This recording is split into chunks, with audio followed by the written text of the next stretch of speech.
অশোক সিংঘালৰ ঘৰত তৈয়াৰ কৰা হৈছিল সমষ্টি পুনৰ নিৰ্ধাৰণৰ খচৰা আৰু মুখ্যমন্ত্ৰী ডক্টৰ হিমন্ত বিশ্ব শৰ্মাৰ নিৰ্দেশত সমষ্টি পুনৰ নিৰ্ধাৰণৰ খচৰা প্ৰস্তুত কৰা হৈছে আৰু এই খচৰা প্ৰস্তুত কৰাৰ আঁৰত আছে ৰাজনৈতিক অংক সম্পূৰ্ণৰূপে মুছলমান লোকসকলক সম্পূৰ্ণৰূপে ধূলিসাৎ কৰিবৰ বাবে এই পৰিকল্পনা কৰা হৈছে আমছুৱে বৰ্তমান এই সম্পৰ্কত মন্তব্য প্ৰকাশ কৰিছে হেৱতীয়া খবৰ লৈ আহিছো আমছুৱে প্ৰতিবাদমুখৰ পৰিৱেশৰ সৃষ্টি কৰিম বুলি হুংকাৰ দিছে এতিয়া অশোক সিংঘালৰ ঘৰত তৈয়াৰ কৰা হৈছে সমষ্টি পুনৰ নিৰ্ধাৰণৰ খচৰা আৰু এই খচৰাৰ জৰিয়তে সম্পূৰ্ণৰূপে ইয়াৰ ৰাজনৈতিক অংক কৰা হৈছে মুছলমান লোকসকলক টাৰ্গেট কৰা হৈছে বুলি উল্লেখ কৰিছে তেওঁলোকে নিৰ্বাচন আয়োগক এতিয়া হাতৰ পুতলা বনাইছে মুখ্যমন্ত্ৰী ডক্টৰ হিমন্ত বিশ্ব শৰ্মাই এই অভিযোগ উত্থাপন কৰিছে আমছুৱে সাম্প্ৰদায়িক বৰ্ণবাদ খচৰা প্ৰস্তুত কৰা হৈছে বুলি উল্লেখ কৰিছে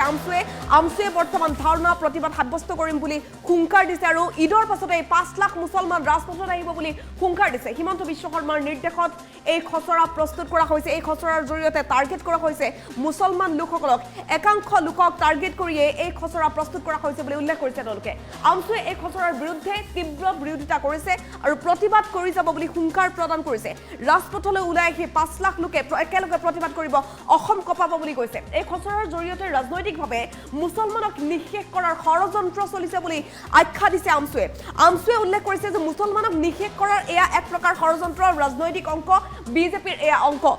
সম্পূৰ্ণৰূপে অসমৰ মানচিত্ৰৰ পৰা মুছলমান নিষেধ কৰাৰ ষড়যন্ত্ৰ চলি আছে আৰু বিজেপি চৰকাৰে এই ষড়যন্ত্ৰ কৰিছে বুলি উল্লেখ কৰিছে আমছুৱে অসমৰ মানচিত্ৰৰ পৰা মুছলমান শেষ কৰিব হিমন্ত বিশ্ব শৰ্মাৰ আধাৰত কৰা হৈছে সমষ্টি পুনৰ নিৰ্ধাৰণৰ খচৰা আৰু মুখ্যমন্ত্ৰী ডক্টৰ হিমন্ত বিশ্ব শৰ্মাই এতিয়া হাতৰ পুতলা বনাই লৈছে নিৰ্বাচন আয়োগক সেই কথা উল্লেখ কৰিছে আৰু অসমৰ মানচিত্ৰৰ পৰা মুছলমান লোকসকলক শেষ কৰিবলৈ মুছলমান লোকসকলক টাৰ্গেট কৰিবলৈ মুছলমানৰ বিৰুদ্ধে থিয় হ'বলৈ এই মন্তব্য কৰিছে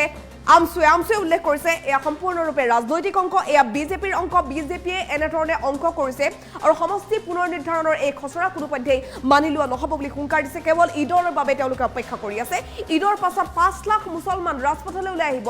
অসম উত্তাল কৰিব অসম কঁপাব বুলি উল্লেখ কৰিছে আৰু আমছুক সমৰ্থন জনাবৰ বাবে সকলো মুছলমান ওলাই আহিব বুলি উল্লেখ কৰিছে দলে বলে ৰাজপথত আহিব বুলি উল্লেখ কৰিছে আমছুৱে প্ৰস্তুত কৰা হৈছে সমষ্টি পুনৰ নিৰ্ধাৰণৰ যি খচৰা প্ৰস্তুত কৰা হৈছে মই যোৱাকালিও গুৱাহাটীত চিন্তন বৈঠকত এইটো স্পষ্টকৈ কৈছোঁ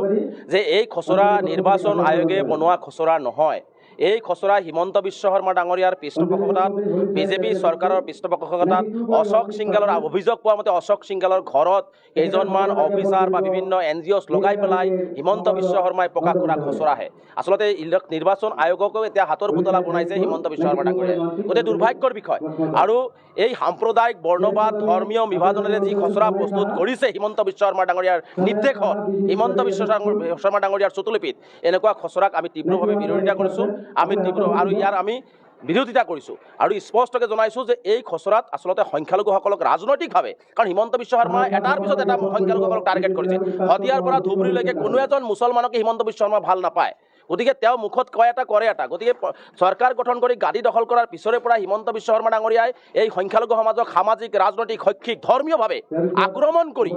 অসমৰ মানচিত্ৰৰ পৰা তেওঁ নিক্ষেপ কৰাৰ যি ষড়যন্ত্ৰ ৰচনা কৰিছে তাৰো এটা ষড়যন্ত্ৰৰ এটা অংশ বিশেষ হৈছে সমষ্টিৰ পুনৰ নিৰ্ধাৰণ কাৰণ যি সমষ্টিত আজি য'ত যিখন জিলাত 4টা সমষ্টি হ'ব লাগে তাত 3টা সমষ্টি বনাইছে জনসংখ্যা অনুপাতে কাৰণ এই সমষ্টি পুনৰ খচৰা প্ৰকাশটো ডেলিমিটেশ্যন এক্ট বা কনষ্টিটিউশ্যন এক্টৰ আধাৰত কৰা হোৱা নাই হিমন্ত বিশ্ব শৰ্মা ডাঙৰীয়াৰ আধাৰতে কৰা হৈছে গতিকে ইয়াত সম্পূৰ্ণভাৱে সংখ্যালঘুসকলক ৰাজনৈতিকভাৱে হেক কৰাৰ এটা পৰিকল্পনা কৰি কৰা হৈছে গতিকে যাৰ কাৰণে আমি বিৰোধিতা কৰিছোঁ আৰু আমি সিদ্ধান্ত গ্ৰহণ কৰিছোঁ যে 5 লক্ষাধিক মানুহৰ জৰিয়তে আমি নিৰ্বাচন আয়োগক আপত্তি দৰ্শাম আৰু ঈদৰ পিছতে আমি জিলাই সমষ্টি ইয়াৰ প্ৰতিবাদী সভা আমি আয়োজন কৰিম গুৱাহাটীত আমি ইয়াৰ প্ৰতিবাদ সাব্যস্ত কৰিম আমি ৰাষ্ট্ৰীয় পৰ্যায়ত এই হিমন্ত বিশ্ব শৰ্মা ডাঙৰীয়াই যে অসমৰ মুছলমানসকলক বিশেষকৈ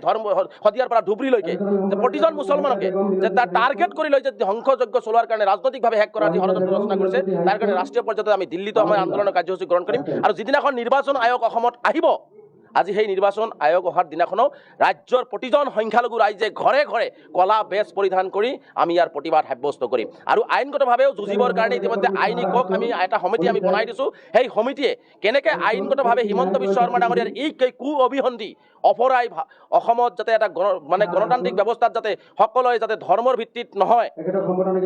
জনসংখ্যাৰ ভিত্তিত যাতে সকলোৱে অংশগ্ৰহণ কৰিব পাৰে এই গণতান্ত্ৰিক ব্যৱস্থাটোত তাৰ কাৰণে আমি আইনগত যিখিনি যুঁজ দিব লাগে সেইখিনি যুঁজ দিয়াৰ কাৰণে প্ৰস্তুত আছোঁ আৰু বিশেষকৈ আজি আৰু এটা কথা দেখিছোঁ, আজি মুছলমানসকলক ভাগ কৰিছে, মুছলমানসকলক ভাগ কৰি তেওঁ মুছলমানসকলৰ কাৰণে ৰাজনৈতিকভাৱে কোনোবা জেগাত সুৰক্ষিত ৰাখিছে নেকি? গতিকে এনেকুৱা ধৰণৰ কথা বহু আছে। গতিকে কেৱল মাত্ৰ নিজৰ গাদী সুৰক্ষিত কৰিবৰ কাৰণে RSSৰ চুটলবি মতে আৰু মুছলমানসকলক টাৰ্গেট কৰি পেলাই, মুছলমানসকলক শেষ